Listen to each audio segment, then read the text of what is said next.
Alors, je vais vous montrer d'abord si vous avez fermé le projet et vous souhaitez réouvrir votre projet. Alors, vous allez cliquer sur File, Open.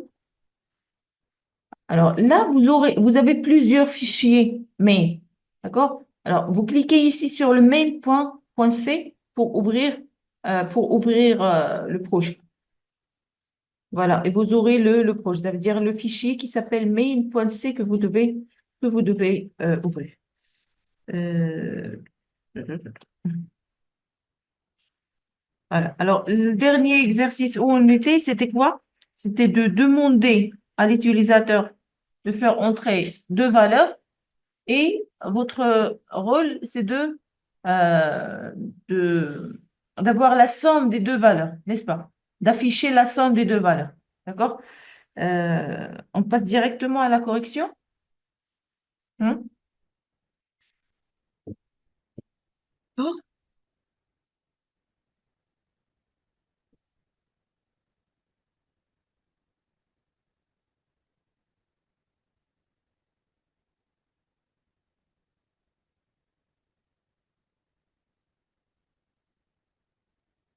Alors, je vais demander à l'utilisateur d'abord de faire entrer. D'abord, je vais déclarer les variables. Les variables sont, puisqu'ils sont, je vais faire des calculs, ça veut dire que le type, c'est numérique. Alors, je vais mettre int, par exemple, x, et je vais déclarer x et y à la fois. Alors, je peux faire int x, virgule, y. Et à la fin, vous mettez point, point, virgule. Comme ça, j'ai fait la déclaration pour les deux variables à la fois. Alors, par la suite, je vais demander à l'utilisateur de faire entrer x. Alors, je vais mettre printf et je demande entrer, entrer le premier nombre ou bien entrer x ou bien. Alors, entrer x, voilà. Alors, pour pouvoir stocker la valeur entrée dans x, je vais mettre scan et je précise d'abord c'est quoi la valeur, le type de valeur $D, et puis c'est quoi la valeur qui va être stockée, c'est un X. Mais vous ajoutez, ça c'est pour réserver, c'est pour la réservation au niveau sur le mémoire. Alors, par la suite, je demande la deuxième valeur, printf et entrée Y et scan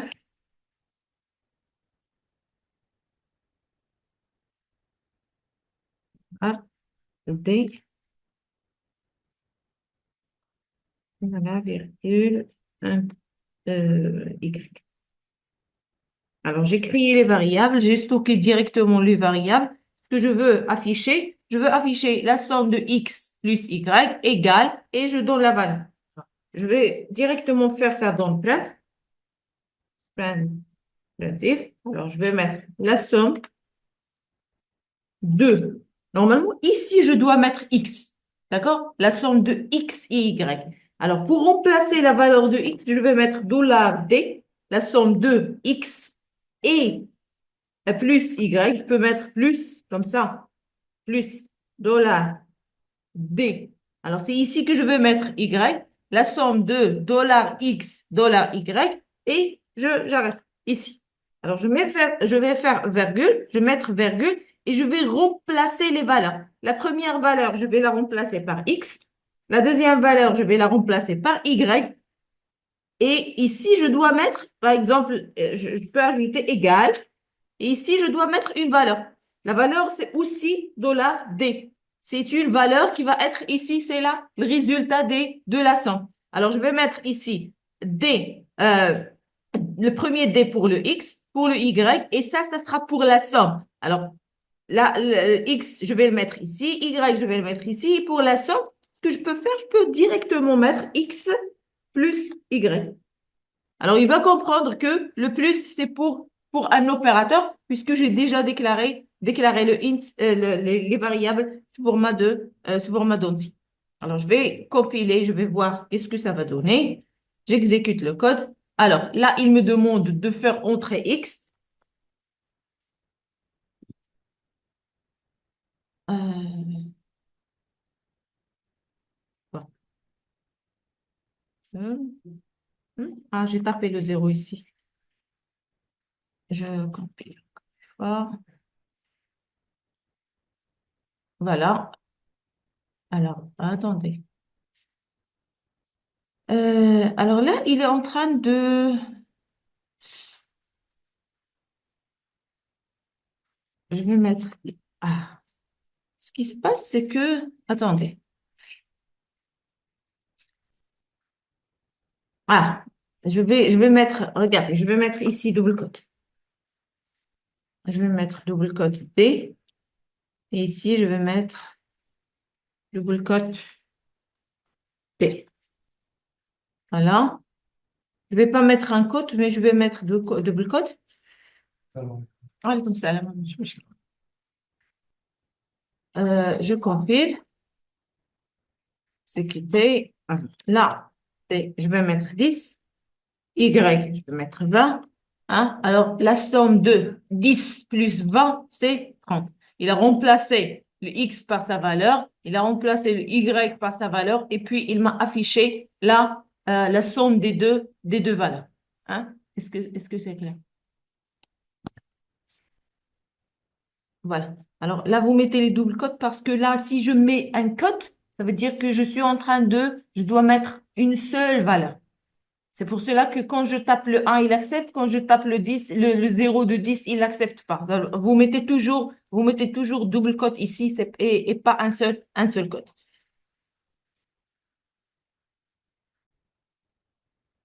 Alors, pour ceux qui ont terminé, ce que vous devez faire, c'est quoi? Je vais demander à l'utilisateur de faire entrer son nom et de faire entrer son âge. D'accord? Et je vais lui dire, à la fin, je vais lui afficher votre nom et c'est pas, je vais pas afficher, d'accord, je vais afficher votre nom et votre âge et les jours vécus sont. Et vous allez calculer les jours que la personne a vécu selon son âge. Est-ce que c'est clair? Non, on va demander à l'utilisateur son nom. On va demander son nom, on va demander son âge et d'après son âge, on va calculer les jours qu'il a vécu jusque-là, jusqu'à cette année. D'accord? On va calculer le nombre de jours vécus. Alors, on va lui afficher son nom, son âge et on va lui dire que vous avez vécu X jours. D'accord? Hein? C'est clair l'énoncé? Non, العدد نهارات اللي عاش. شحال من نهار. Le nombre de jours qu'il a vécu.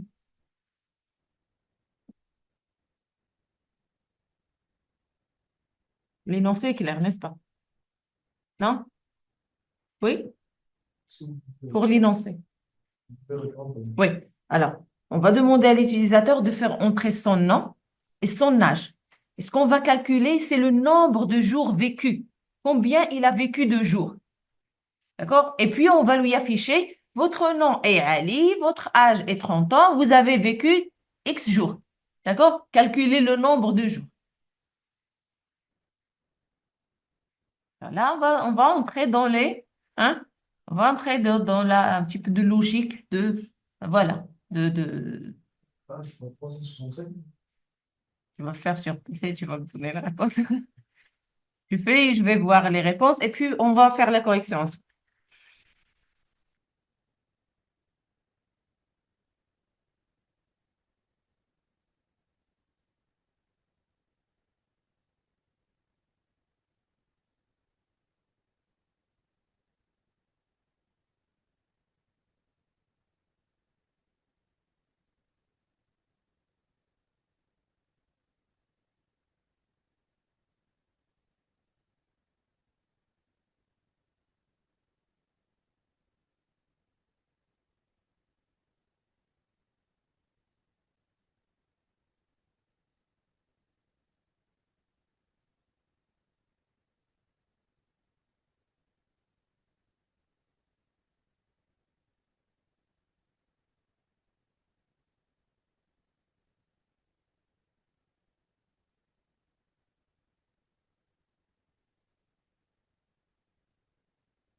passe directement à la connexion.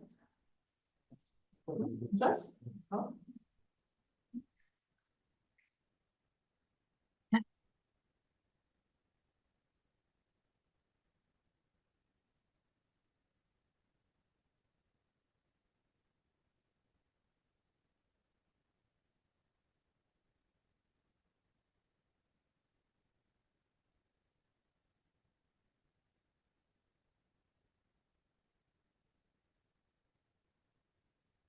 Je vais déclarer d'abord les variables.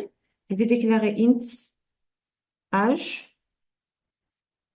Je vais déclarer les jours de l'année à n et je vais déclarer les variables qui s'appellent les jours vécus. Ce sont les variables dont j'ai besoin. Et je vais dire, ou bien je vais mettre, je peux dire que l'année actuelle, d'accord, alors je vais dire, je vais garder comme ça. Point virgule. Alors, je vais lui dire que l'âge, il va être stocké par les utilisateurs. L'année, je vais dire que AN égale 1. Vous pouvez le faire de plusieurs manières. Vous pouvez ne pas utiliser variable année et faire entrer directement le nombre d'années. D'accord? Mais là, on voit plusieurs méthodes. Et je vais le dire que le jour vécu, égale à quoi? Égale à AN fois 61 65. Voilà. Alors, c'est la formule que je vais utiliser. Et puis, je vais déclarer string, char, non, char, non. Et je vais dire que le nom, sa valeur, sera, je ne sais pas, 10 par exemple. Voilà. Alors, par la suite, je vais demander à l'utilisateur de faire entrer XY. Je vais juste le modifier. Alors, je vais faire entrer votre nom et je vais le déclarer, je vais le mettre ici sur le variable nom. Je vais demander à l'utilisateur de faire entrer votre âge et je vais le stocker sur. Après, regardez, après que vous demandez à l'utilisateur, vous ajoutez toujours un espace. Pourquoi? Parce qu'au moment où vous tapez, vous allez trouver que les éléments sont collés. Essayez toujours d'ajouter un espace, ça va vous aider à avoir un espace entre votre valeur et votre question et la réponse. Et ici, je vais mettre âge et puis je vais demander à l'utilisateur de faire quoi. Je vais faire quoi? Je vais juste afficher les résultats. Alors, print. $S, n'est-ce pas? Comment? Le nom, c'est $S. Oui, c'est $S. Ah, c'est parce que j'ai fait copier. Voilà. Alors, le nom, c'est puisque c'est string, il sera stocké avec $S et le âge, c'est entier, il va stocker avec $N. Alors, je vais mettre là le code ou bien quoi d'autre? Le message. Alors, d'abord, je vais commencer, regardez, parce que l'affichage, il va m'afficher juste à côté de message. Alors, je vais commencer par un anti-slash. Anti-slash N, c'est pour retourner à la ligne avant de mettre le message. Alors, je vais le dire votre âge, votre nom. Ici, je vais mettre $S, votre. Je peux mettre aussi ici un anti-slash si je veux retourner à la ligne. Votre âge, votre âge. Et je vais mettre $T. Et puis, vous avez vécu. Vous avez vécu. Point. Alors ici, je vais mettre $D à côté, je vais mettre jour. Vous avez vécu des jours. Et puis, après, je vais mettre les valeurs. La première valeur, c'est pour le variable nom. La deuxième valeur, c'est pour le variable âge. La troisième valeur, c'est pour les variables jour vécu. Et comme ça, j'aurai la réponse. Je vais tester. Voilà, je vais fermer d'abord. cette exécution et j'exécute encore une fois. Alors, votre nom, c'est l'espace entre le message et la question et la réponse. Votre nom est, par exemple, votre âge est 20. Alors, votre nom, je vais fermer ça. Voilà, votre nom, Sarah, votre âge 20, vous avez vécu ce nombre de jours. Alors, il a calculé, hein? رقم غلط. 7300 ما تحسبهاش بالفاصلة انت حسبها لي غير لا 300. لا يلا اجي نحسبها اجي نشوفها 300 و calculatrice. Normalement 365 65 نضربها في 20. 7300. Alors, on va voir pourquoi il a donné une mauvaise réponse. Voilà, voilà. Bon, achète quand même. Alors, le jour vécu, c'est le 1 fois... Ah, c'est le 1 fois l'âge. Parce que le 1, c'est déjà... Regardez, c'est la formule que j'ai mis. Alors, c'est le 1 fois âge. Parce que 1, c'est égal à 365. J'ai répété. Alors, je vais exécuter le code encore une fois. Alors, votre nom, c'est Ellie. Votre prénom, c'est 20. 0 jours. Alors, vous avez vécu 0 jours. Alors, j'en vais. Voilà. Alors, là, ce qui se passe, c'est quoi? J'ai pas utilisé le jour vécu, mais j'ai utilisé l'âge. Alors, je vais faire autre chose. Je vais faire autre chose. Alors, ici, j'ai déclaré. Je vais faire la déclaration de jour vécu après le stockage et je vais voir. D'accord? Je vais voir s'il y aura de différence. Et je vais mettre ici encore une fois jour vécu. Alors, j'exécute. Alors, je vais mettre allez, 20. Ça donne la réponse. Alors, je vais vous expliquer ce qui se passe. Pourquoi ça, l'emplacement de la déclaration de variable fait la différence. Revenons sur le code. Je vais fermer ça. Alors, normalement, c'est le même code, n'est-ce pas? C'est le même code, c'est la même manière d'affichage. Ça veut dire. Alors, j'ai dit que cette fois-ci, on va afficher des valeurs qui sont décimales. Pour les afficher, on n'affiche pas avec D, avec S, mais on affiche avec F. Alors, je demande à l'utilisateur de faire entrer des valeurs float, de type float, et je vais les afficher sous format de float. Le problème, on a dit que il affiche par défaut 6 nombres après le virgule. Mais moi, je ne veux pas qu'il affiche 6 nombres après le virgule. Moi, je veux qu'il affiche juste 2 nombres, 3 nombres, ce que je veux. Alors, je peux préciser qu'est-ce que vous devez afficher après le virgule. Pour faire cela, je reviens vers le code. Ferme celui-là aussi. Alors, je reviens vers le code et alors, l'affichage, le nombre que je veux afficher, je veux qu'il m'affiche juste, par exemple, 2 nombres après le virgule ou bien 3 nombres après le virgule. Pour faire cela, après, entre le F et le dollar, je mets point et je mets le nombre que je veux afficher. Par exemple, je veux afficher 2. D'accord? Alors, par exemple, je veux afficher 3. Je veux afficher 2, je veux afficher ce que je veux.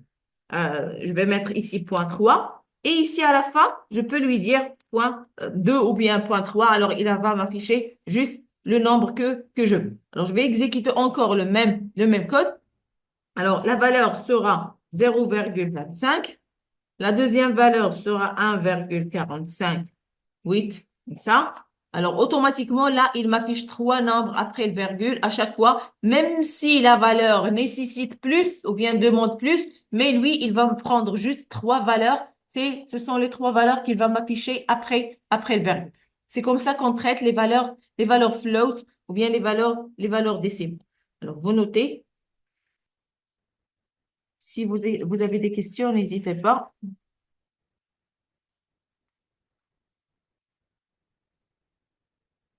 Alors, en attendant, ceux qui ont déjà terminé, je vais vous donner un autre exercice. Vous allez demander à l'utilisateur de faire entrer 2 valeurs, X et Y, et vous allez faire quoi? Vous allez permuter les valeurs. Ça veut dire vous allez les changer leur valeur.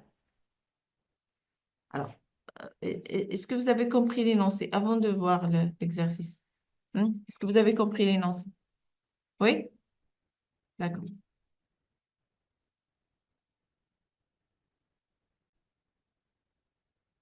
On passe à la correction.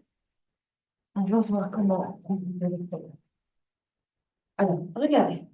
Normalement, si j'affiche ici, si je veux afficher x égale à y, je vais faire print et je vais afficher x égale et y égale. Le problème, c'est que si je veux afficher la deuxième fois, ce qui va se passer, c'est quoi? C'est que si j'affecte la valeur de y, je lui donne un x, et je veux affecter la valeur de x à y, je vais tomber sur un problème. On va faire un petit test. Supposons que j'ai des cubes comme ça, d'accord? Supposons ici, c'est la valeur de x, et ici, c'est la valeur de y. Alors, regarde.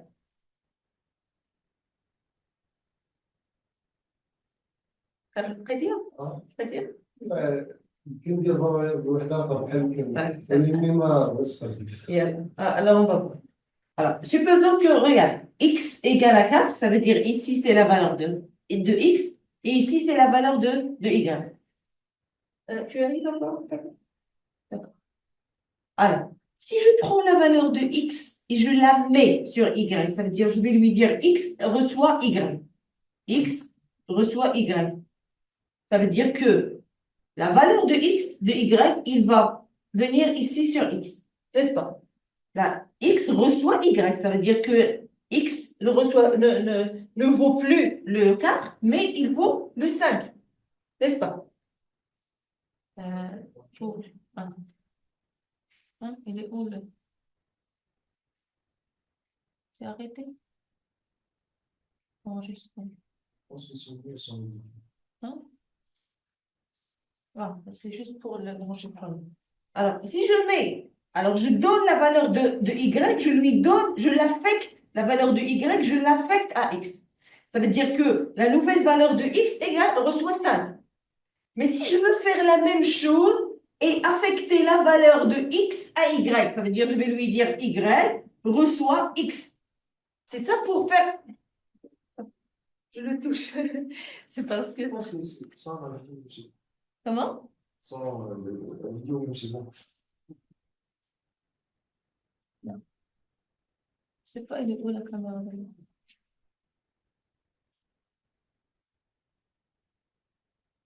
Même sans la vidéo, c'est bon. Ah, le temps de la vidéo? Oui, sans la vidéo, même c'est bon. Non, c'est pas pour vous. Ah, pour la distance. Oui, c'est pas pour vous. J'arrive pas à voir pourquoi il est disparu.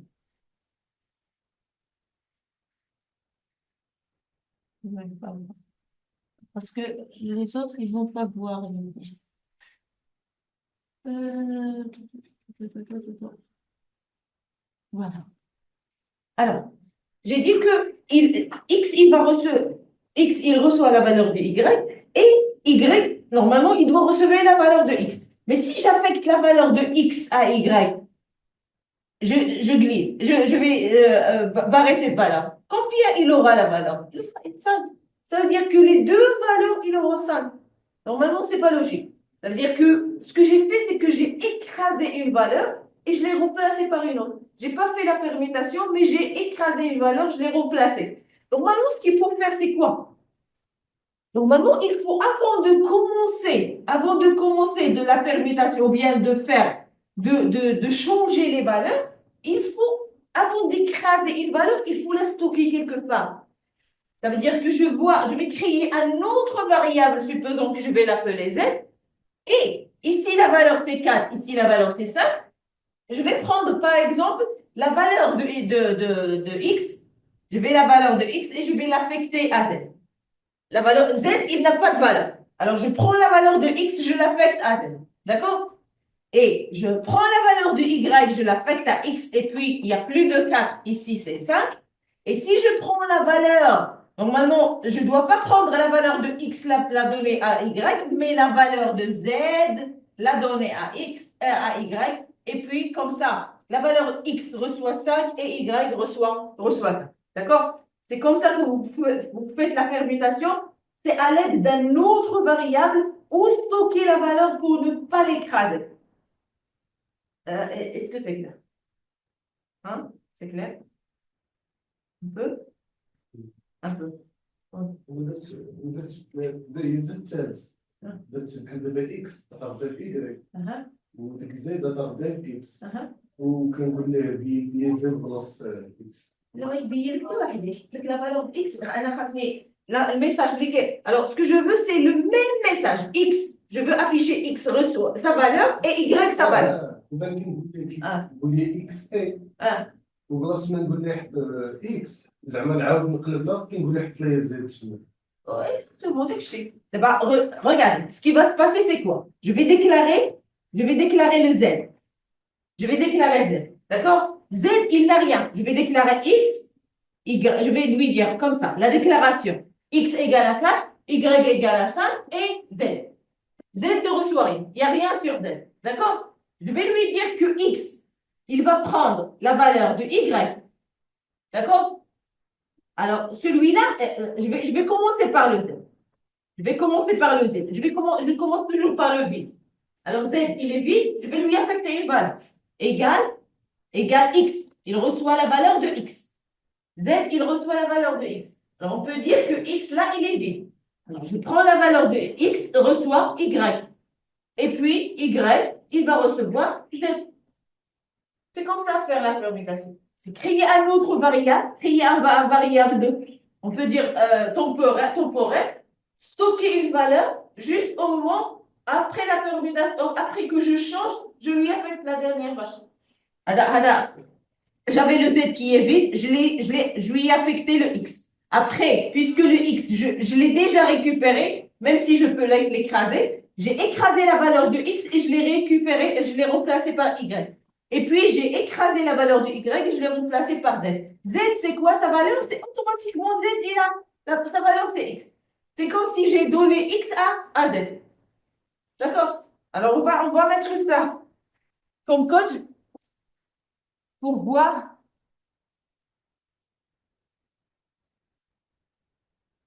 Alors, au moment de la déclaration, je déclare int x reçoit, je peux dire 5, toujours, y égale à 4, et je déclare z qui n'a pas de valeur.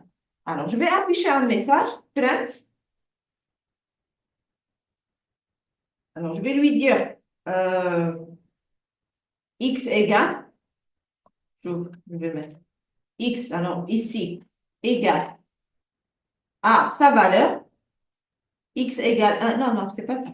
Je vais mettre ici x, x égale, reçoit la valeur de x, d'accord? Et y reçoit la valeur de y, d'accord? Et je vais les remplacer ou bien mettre les valeurs. Alors, je vais mettre ici x, virgule, ici y, d'accord? C'est pour afficher. Alors, qu'est-ce qu'il va m'afficher? Il va m'afficher que x égale à 5 et y égale à 4, comme ce que j'ai comme message ici. Je vais mettre ici un anti/n pour revenir à la. Voilà. Après, je vais faire le traitement. Je vais faire le traitement. Je vais lui dire que Z, il reçoit la valeur de X. X, il reçoit la valeur de Y. Et Y, il reçoit la valeur de Z. Alors, puis, je vais afficher le même message. Alors, je peux ajouter ici, par exemple, avant permutation, après permutation, je vais faire printf, un message avant permutation,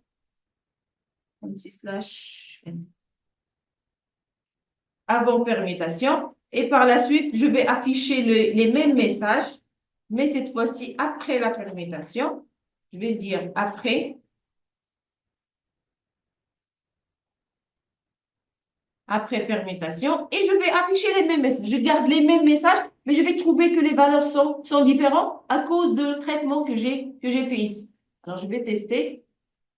J'ai oublié point virgule ici et ici. Alors, voilà. Alors, avant la permutation, x égale à 5, y égale à 4. Mais après la permutation, x reçoit 4 et y reçoit 5. Est-ce que c'est clair? Hmm? Non? C'est clair? D'accord. Alors, c'est juste que si vous vous donnez, regardez, si je ne mets pas ça, si je ne mets pas le Z, si je n'utilise pas le Z, alors je vais commenter ça.